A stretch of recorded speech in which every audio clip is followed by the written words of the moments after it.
Hello, I am Vanessa Ragland. I'm the co-host of the Pop My Culture podcast, and I'm a fan of the Smart People podcast, and I'm running for California Leukemia Lymphoma Society Woman of the Year, which I'm so excited about. It's a 10-week fundraising contest, at the end of which I might get a tiara, I don't know. But really, it's not about me. It's about cancer, and it's about this great organization that's so selfless. It's helped friends I have that are living with cancer and also friends that have been pronounced cancer-free. I can't think of a more worthy cause to be involved with, and I'm really having a blast planning this campaign. And the Smart People podcast has amazingly stepped up and said for the month of February, every donation they get will go to LLS. So I'm just here to encourage you to donate this month. February is all about love. So love the whole world and hate on cancer. Now on to what you're really here for. Hello, baby. Welcome to the Smart People podcast. Sit back, grab a drink, tune in your brain. Ask not what your country can do for you. This nation will rise up. One giant leap for mankind. 760. Welcome to Smart People Podcast. I'm one of your hosts, John Rojas. And I'm the other host, Chris Stemp. Thanks for tuning in this evening, morning, afternoon, whenever you might be listening. We got an awesome subject on the ballot today, if you will. We're going to talk about nutrition, eating, healthy living, kind of all wrapped in one. That is awesome. I swear you're never as excited as I am about these things. I was actually excited to see her on our Twitter feed, reached out to Debra and said, hey, I like nutrition. I like to eat food, evidently Chinese food. No, that's true that she listened to it and, enjoyed the podcast. And it turns out Debra she's a pretty smart person. She's a master's level nutritionist as well as a registered dietitian and licensed dietitian nutritionist with over 25 years of experience in the field. She has worked at Wake Forest and North Carolina School of Arts. She's a nutritionist in their addiction treatment center. One of the things that I found personally interesting about talking with Debra is she kind of encapsulates a lot of the things we've talked about in terms of health and nutrition into one conversation, one topic, one delivery. You know what I mean? Yeah, it was cool to listen to what she had to say. It really made both of us think about why we eat, what we eat, when we eat it, all that kind of stuff. And it was just a very interesting conversation. Well, it's funny because I remember, when we were kind of doing our pre-show routine and everything, I'm thinking why we eat. Like why we eat's I don't know, that should be an easy question. But the things she made me think about just in the interview alone, go back through, why do I crave sugar? Why do you crave Chinese food as you talk about? I've never had anybody make the connection between the food you eat and your current state of being. You know what I'm saying? I completely agree. And, we won't tease the audience with this any longer. Good point. We'll send it over to Debra here in a second. But before we do that, you guys know the drill. Head over to the website, smartpeoplepodcast.com. Click on the Amazon banner. Help us out. Keep us going. Yeah, we can always use a little extra cash flow our way. So we get a little kickback from anything you order off that link. No cost to you. So we're going to bring you Debra now. Tune in and hope you learn a little something about nutrition and eating habits, living a healthier lifestyle.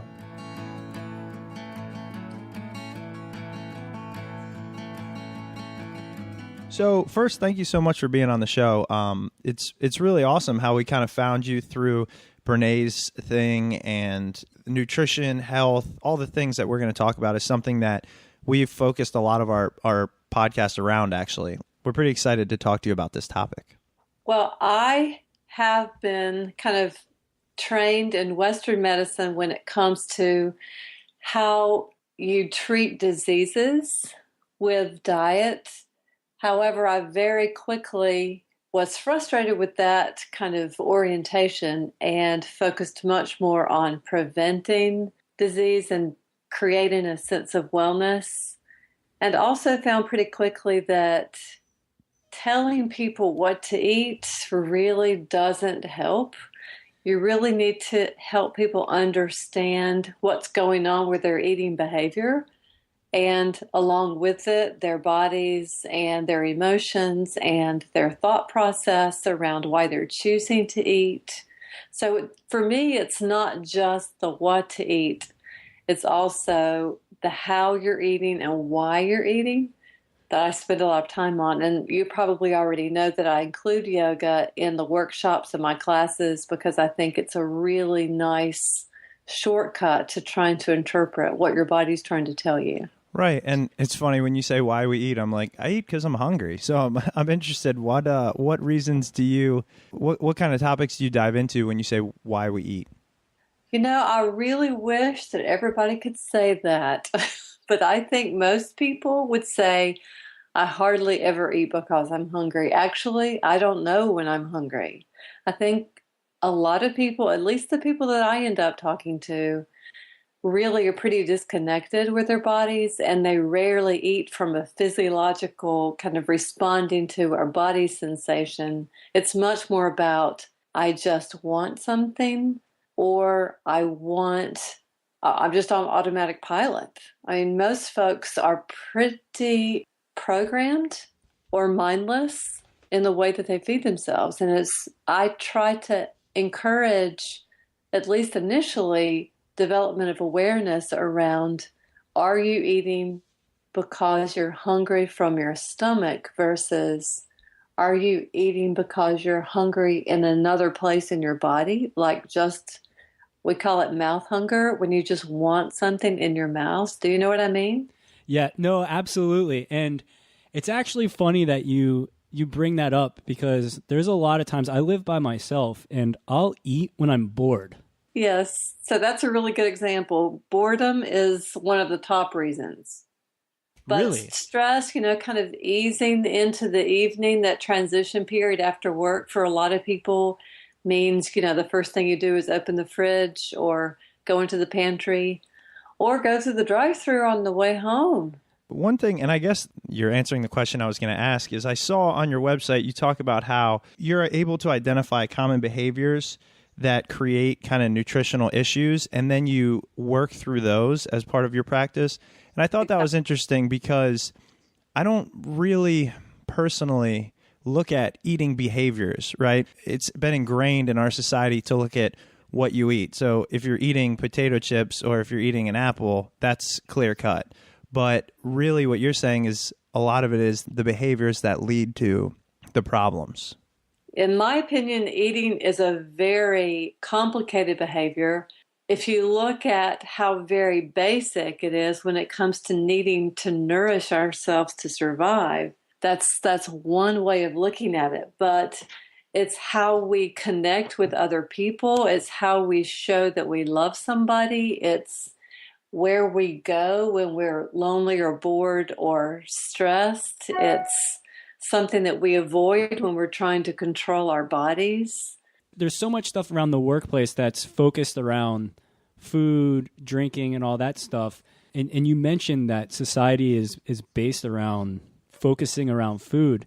How can somebody control themselves in those situations? Or what do you teach them? What do you tell them so that they know, okay, I'm going to have to go to this social event. I'm going to be around food and alcohol, food and other drinks. What do you do in those situations?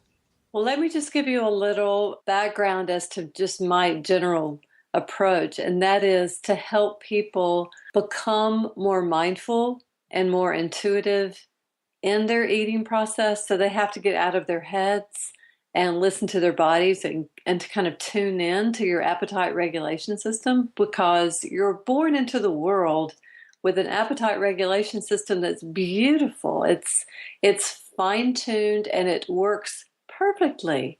But then we get we kind of intrude into that naturally occurring system by setting up, like when you have a baby, somebody might tell you to feed them so many ounces every so many hours, instead of just letting your baby tell you when they're hungry and they pull away from the nipple when they've had enough. And we send them off to preschool and they get a smiley face plate and get a cookie, if they eat it all, regardless of how their body felt. And then, of course, as parents, we get all hypervigilant about making sure your kid eats a certain thing, make sure they eat enough, we kind of interrupt a naturally occurring, very well-developed, pristine system. So when you do that, all sorts of things kind of become problematic. And when you get kind of out of tune, you either over or under eat, usually. And, it doesn't have to get pathological, but it gets out of sync. And most people obviously are overeating. So when you're going to a social event, as you just said, I encourage people to not go too hungry. It's a really good strategy to try to make sure that you have had, say, a good high protein snack going into something like that, so you feel relatively satisfied. Because if you kind of anticipate this social event by under eating and kind of saving up, then you're going to be a little too hungry, and that puts you at risk of kind of going for it. And not to mention, if there's alcohol on board, then you're probably definitely you're disinhibited by the alcohol, and you kind of, everything gets cast to the wind. So you're much more likely, you're more at risk of overeating then. I think I have an idea of what you're saying with that. Just an idea. I don't know. So I hear. Ordering the wings at a bar and nachos and that kind of stuff. Yeah, not stepping on any toes. Yep. It's okay to do that. I'm not saying that the food choice is the problem. It's how much. Like if you're hungry to start with and you go to a bar and do all of that, then your body is going to enjoy the nourishment. But it's really much more about stopping when you've had enough. And I don't know, but I find beer and wings to be very, very, very filling. But you'll notice that a lot of people tend to be distracted and they're watching the game, or, they're just not paying attention. And the next thing they know, the food is gone. They've eaten it all and they realize they were mindless.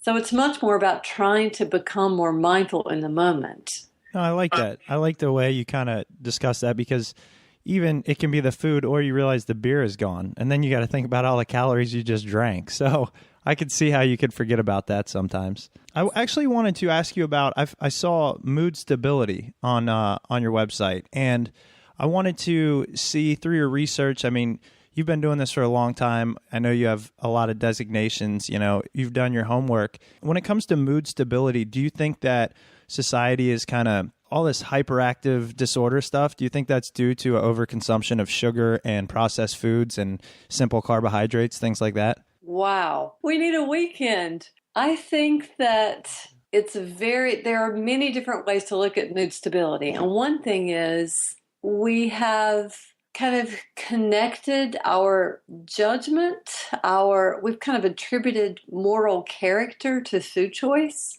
so that there is a good and a bad.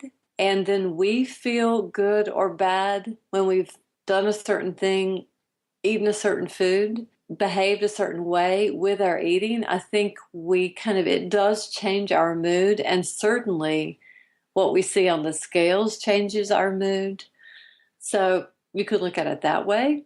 But what I meant when I was creating my website was a couple of other things. And that was that there are foods that do kind of lend themselves to more mood stability. And that is, we know that foods that are high in omega-3 fatty acids, for example, are really nice when it comes to stabilizing mood. But also, if you get too hungry, or if you eat mostly carbs and you don't get enough protein and heart-healthy fat, that you'll end up with more mood swings because your blood sugar is dropping and you get irritable and lethargic. Or you could overeat carbs and also get lethargic. So finding a way to feed yourself with that nice, even like every 4 hours or so, nice high protein, heart healthy fat with some carbs that are primarily from plant sources and not as processed, you'll find yourself feeling much more leveled out and less labile, less, up and down with your mood. Yeah, I've got a couple friends that are doing low carb or no carb diets right now. And Chris and I both did that when we were out in Arizona. We just wanted to go a month to see what would happen if we cut carbs, because you do lose a lot of weight, but you lose water weight and you lose whatever else. I guess, muscle mass and that kind of stuff because And your body. You lose your mind. Yeah, you absolutely lose your mind. I mean, you go crazy. You get headaches, and you just, Yes. like you said, have terrible mood swings.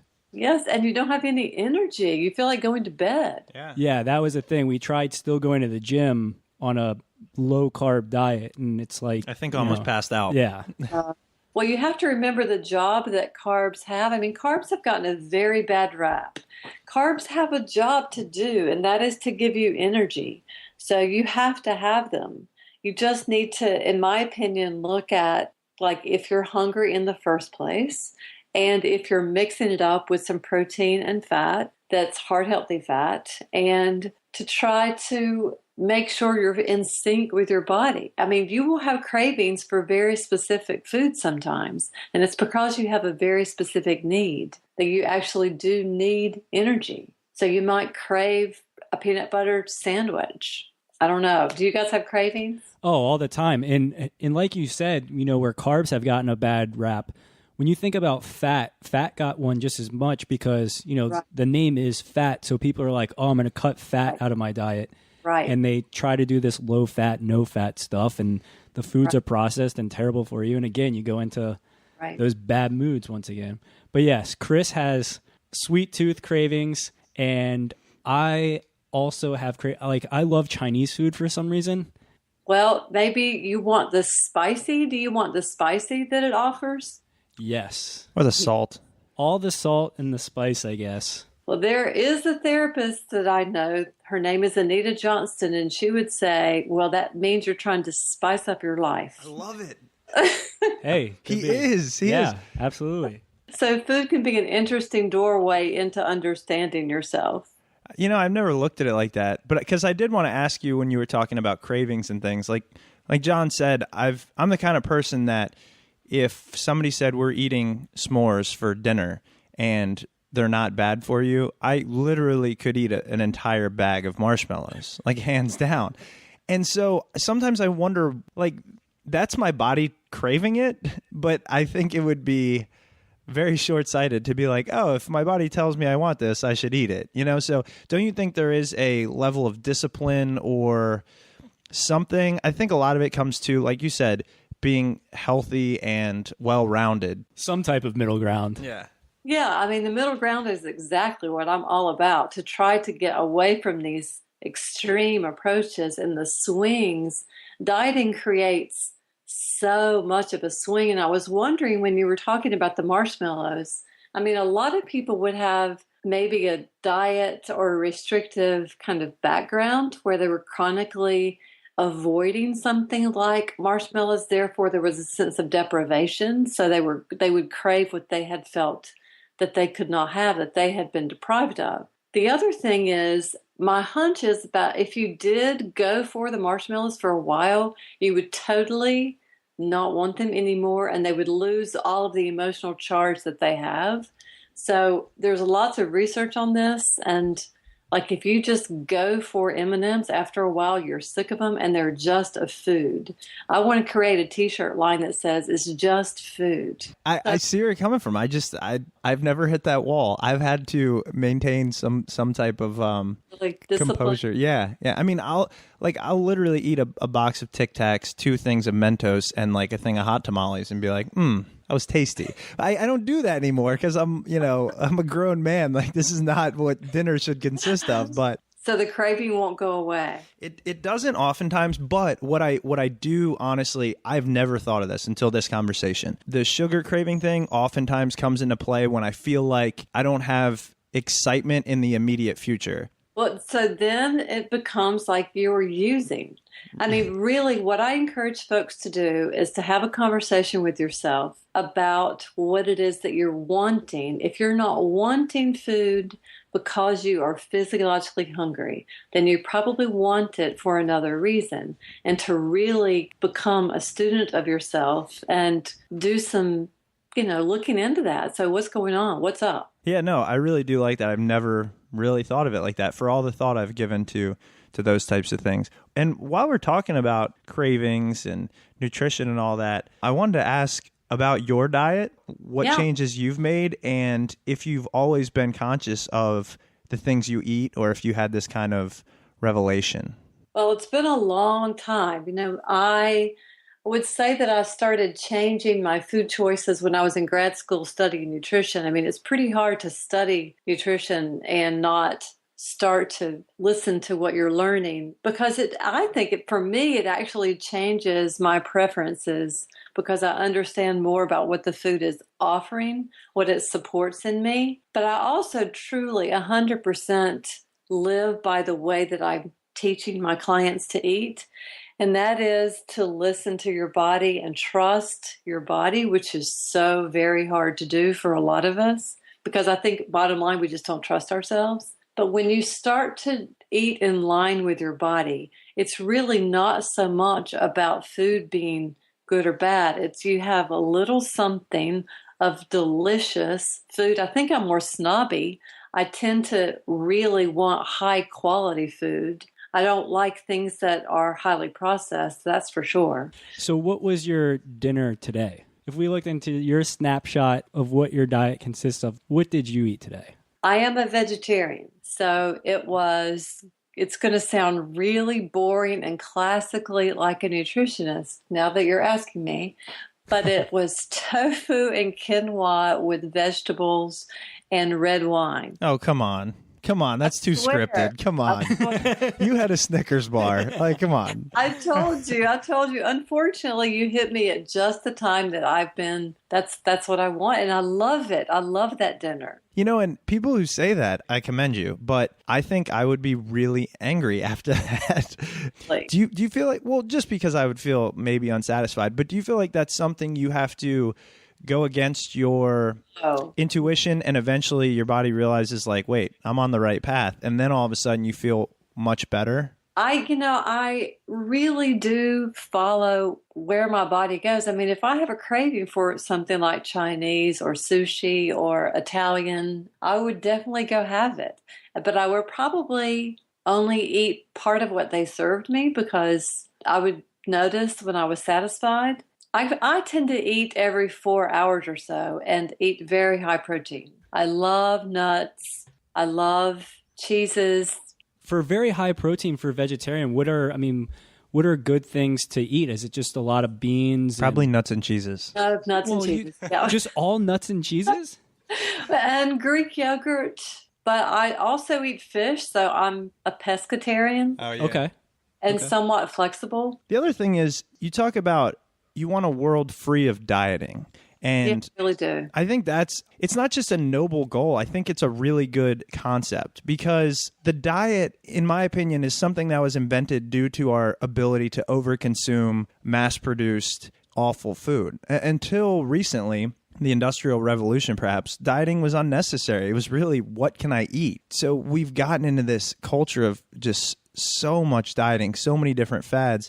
To be free of it, could you talk about where that came from and how you think we might get there? Well, I really wish we would have started with that question, because I could talk about that a long time. No, go ahead. Have at it. I really feel like dieting is very harmful, and it creates so many kind of reactions. I think what we do is we do these extreme kind of highly restrictive approaches, and then we react to those, and back and forth and back and forth. That's what I think we have lost our minds in this country.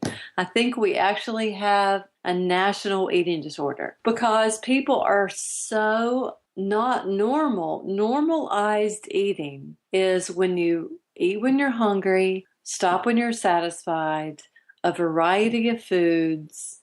And the food itself is neutral. There is no moral character to a food choice. There is no good or bad. You just eat when you're hungry and stop when you're satisfied. But we have gotten all out of whack in our heads so much with rules and points and shoulds and shouldn'ts and boxes to check off. And through that, I think we have become very disconnected from our bodies. So my work is about trying to become more mindful. And to me, it's just such a smart idea, because you get to know yourself. You get to figure things out that for good. You don't have to sign up for any more classes or programs. This is it. It's the last stop on the diet train. And it's very sustainable. You can figure this one out and continue to do it and continue to learn yourself all along the way. It's full of self-acceptance work. You become more comfortable in your own skin. You become more powerful in your own life. You don't abdicate power to some other person who's telling you what to eat. The only rules to follow are listening to your body. Now, that sounds very simple, but it is not easy at all because we are mindless in our day. We don't even take lunch. We go through the drive-thru while we're doing errands or sit at our desks and continue to work in front of the computer. We don't even taste our food. I actually read, and I'm sure you've read it as well, but Michael Pollan wrote a book, The Omnivore's Dilemma, and he talks about the time spent in a day for preparing meals has gone from, I believe it was 6 hours to 20 minutes in, I'm probably misquoting, so I won't finish that, but it was like this infinite decrease, and it's astounding. And he talks about the exact same thing you're saying, getting back to food is the connection to life and all living things. So, basically the hallmarks of becoming a mindful eater are developing awareness of what you're doing, because I think we don't even notice this. We're just kind of on such a basic autopilot that we aren't even aware of how we eat every day. And we need to kind of savor our food, be present so that we can taste it, which means decrease the distraction, turn off the television, move away from the computer screen, and try to do it all with as much gentle, non-judgment kind of self-talk as possible. Now, I'm going to quickly change the subject because this was on the forefront of the news recently, but what is your opinion on the whole Paula Deen news that just came out where she had, adult onset diabetes? Did you hear about that? Yes, I did. Yes. Because, this is, I don't necessarily want to call it an epidemic. Maybe it is, but within the United States, it seems like everybody is being diagnosed with diabetes. And for her, I guess she sat on this news for a little while because she's known for a few years. Right. But you look at what she cooks on a daily basis on TV, and it's like, well, just sticks and sticks of butter and all that kind of stuff. And I just wanted to see what your opinion was on the whole situation and what you thought about the timing of the release with now she's got an organization that she's working with and all that kind of stuff. And pharmaceuticals. Yeah, and the pharmaceutical company that she's partnering with. Yeah.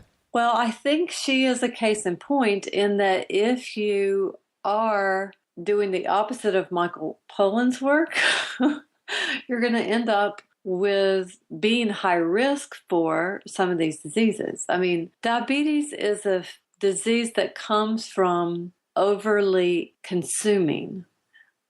If you are following your body's satisfaction system, it will tell you to stop. If you eat something that has a lot of fat in it, it's very satisfying. So you eat part of it. If I have lunch and I get a veggie wrap and a piece of fruit and some yogurt versus having a lunch where I go out to lunch and I have a pasta with a cream sauce, I am not going to be able to finish that pasta. I'm going to get full very quickly versus the veggie wrap. I'm still going to want to eat. And then if I have the veggie wrap, I'm going to want to have a snack in the afternoon.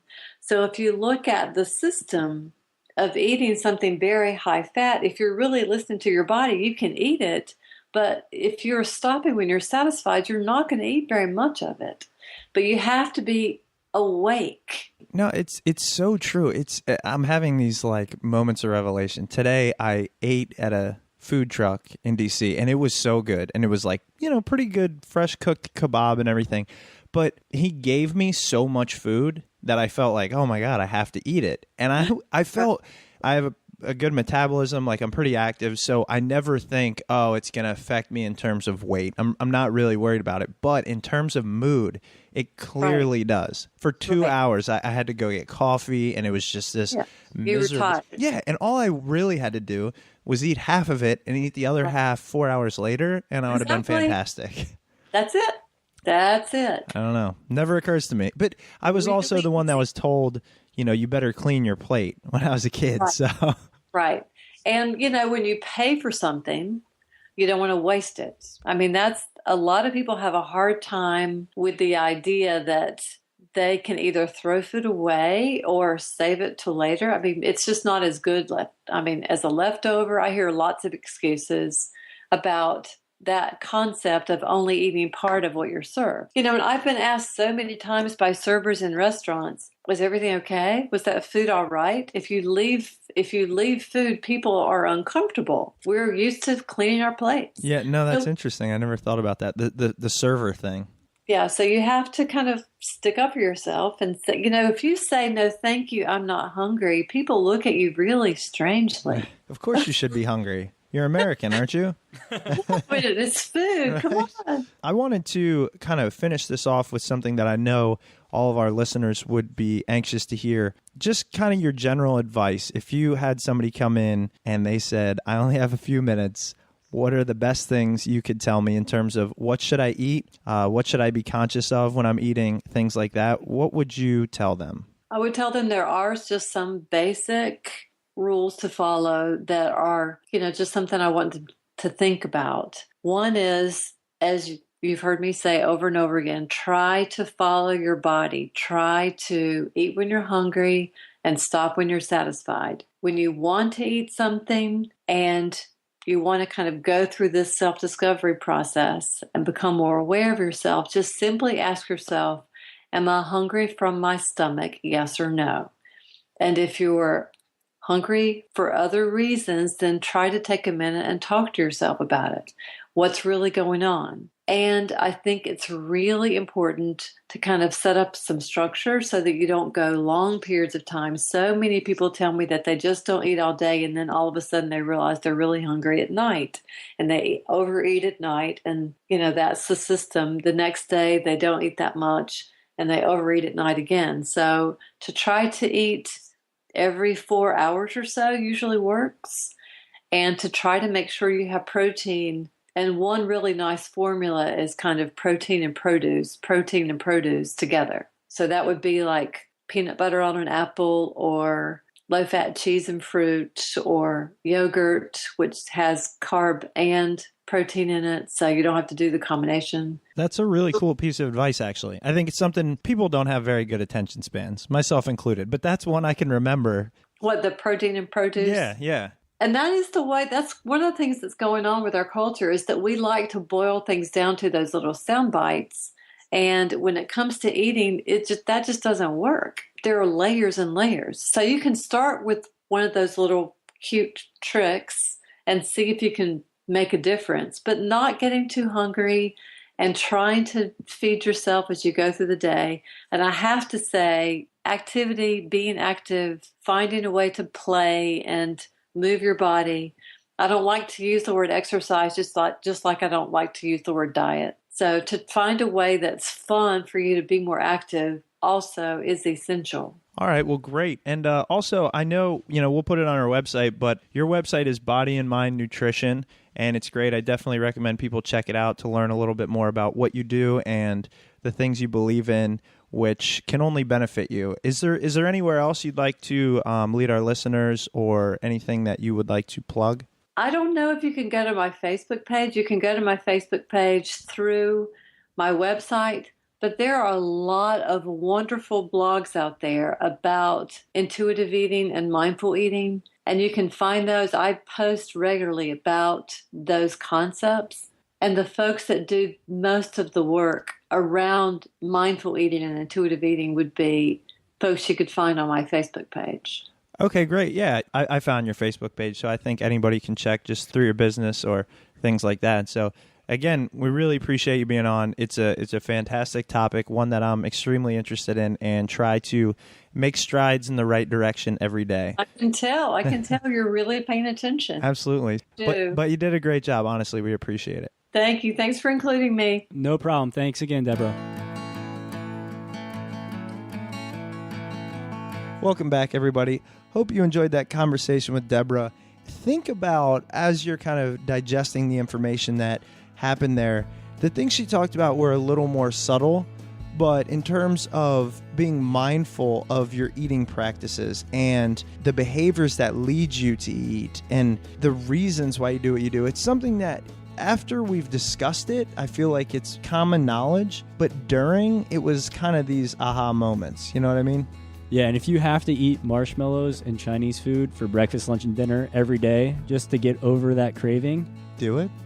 I don't know, man. That was one thing I still am not convinced of. I wanted to talk to you about that. Have you ever... I've never been sick of food, honestly. Like a good food, never. I will, full disclosure, put out there, since probably before Thanksgiving, I haven't gone to the grocery store to buy an entire week's worth of groceries. I go and I'll get chicken breasts and broccoli. Well, not everybody lives above a Harris Teeter. I understand that, but I have... It doesn't count at all. But I'm not planning healthy meals. Like we did in Arizona. Yeah, so a lot of times I'm like, oh, I'm going to order Papa John's. Oh, I'm going to order Chinese food. Because it's easy. Because it's easy. Yeah. I don't have to waste my time and stuff. But there was a time when I ordered like $30 worth of Chinese food so that awesome. I could have it for however many days. Remember we used to do Taco Bell Challenge and Friday's Challenge? Or Friendly's Challenge? Yeah, Friendly's. Yeah. But honestly, there was one week that I had lunch and dinner for 3 days. That was all Chinese food. See, and at the end of that, I was like, please shoot me. And like went downstairs, got salad, didn't eat any meat for a couple days. Here's the thing though. Did you do that because you knew in your brain logically that was gross, or your body literally said no more MSG? My body literally said no more MSG. Went into almost a funk, and I was just like, what is going on? All right, you know what? We should do a challenge. We starting today, not starting just marshmallow. Today. No, starting when this podcast airs, which will probably be on a Saturday. I'm gonna do 7 days of eat whatever the I want. No, but it's got to be one thing. What is the one thing that you crave all the time? Eat it for lunch and dinner every day for multiple days. I can't eat candied anything for a meal, but I can eat it. Nobody can do that. Morgan Spurlock ate McDonald's for 30 days in a row. I could eat hot tamales. Yes, thank you, producer, for the wrap-up. We will edit this, but this is actually a good conversation. I agree. I could eat like a box of hot tamales every 6 hours. So like 3 times a day. Right? Hot tamales sure. Okay. The even better. Stepchild. Even better. Tic Tacs, right? Tic Tacs, the whole box. That's even better. I could eat 7 boxes a day. Hey, I want to go get some candy. I'm going to get some Tic Tacs. Wait, this is a good idea. 7 boxes of Tic Tacs a day for 7 days. 49 boxes of Tic Tacs in 1 week. And see if I'm sick of them at the end. White or orange, perhaps. Can we film it? Yeah, I'm just saying. I don't think I would get sick of them. I hope you would. I don't know. I don't know. We strayed a long way from what Debra was trying to say. Where are we? Yeah, and the logical transition here is go over to iTunes. Yeah, go to iTunes, subscribe to us, rate us. The more I'm, diving into this whole social media thing, I did not realize how big of a pull it has. I just want to be able to spread the word to more people. The interviews we have coming up are incredible. The interviews we had are incredible. I feel like everybody needs to be part of this. Let's grow this community. Let's do it. Thank you again for listening.